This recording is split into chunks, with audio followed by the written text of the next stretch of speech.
Hi friends, അപ്പോൾ ഞാൻ മുകളിലൊരു ടെക്സ്റ്റ് കൊടുത്തിട്ടുണ്ട്. എല്ലാവരും ശ്രദ്ധിക്കുക. 2 പാരഗ്രാഫായിട്ടാണ് ഞാൻ കൊടുത്തിരിക്കുന്നത്. ഓക്കെ, നമ്മൾ ഇതുവരെ പഠിച്ച എല്ലാ ടേംസും ഞാൻ എന്ത് ചെയ്തിട്ടുണ്ട്, അതിൽ ഉൾപ്പെടുത്തിയിട്ടുണ്ട്.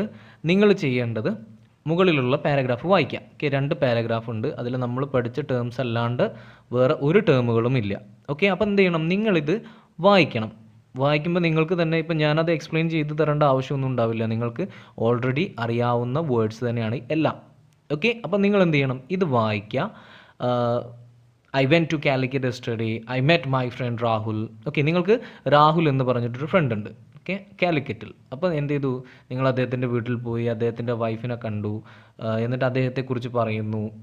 എന്നിട്ട് നിങ്ങൾ എന്തൊക്കെയാണ് ചെയ്തതെന്ന് പറയുന്നു. ഓക്കെ, ജസ്റ്റ് എന്ത് ചെയ്യുക, പ്രിറ്റൻഡ് ചെയ്യുക, എന്ന് വെച്ചാൽ നടിക്കുക.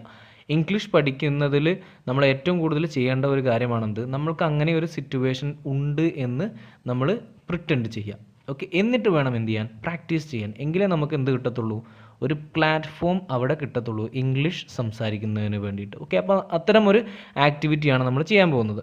നിങ്ങളിതൊരു 5-6 പ്രാവശ്യം വായിക്കുമ്പോൾ നിങ്ങൾക്ക് എന്ത് ചെയ്യും, ഒരു ഐഡിയ കിട്ടും എന്തൊക്കെയാണ് സംഭവിച്ചത്. ഓക്കെ, നിങ്ങളുടേതായിട്ട് വേണം പ്രിറ്റൻഡ് ചെയ്യാൻ. ഓക്കെ, എനിക്കിങ്ങനെയൊക്കെ സംഭവിച്ചിട്ടുണ്ട് എന്ന് ചെയ്യണം, എന്ന രീതിയിൽ എന്ത് ചെയ്യണം, നിങ്ങളിത് വായിക്കണം, ഈ ആക്ടിവിറ്റി ചെയ്യണം. എന്നിട്ട് ഒരു 5-6 പ്രാവശ്യം വായിച്ചതിന് ശേഷം നിങ്ങൾക്ക് നിങ്ങളുടെ പേഴ്സണൽ ട്രെയിനർക്ക് വോയിസ് മെസ്സേജ് ആയിട്ട് നിങ്ങൾ അയയ്ക്കുക. ഓക്കെ, അദ്ദേഹത്തോട് എന്ത് ചെയ്യുക, അദ്ദേഹത്തോട് വിവരിച്ച് കൊടുക്കുക.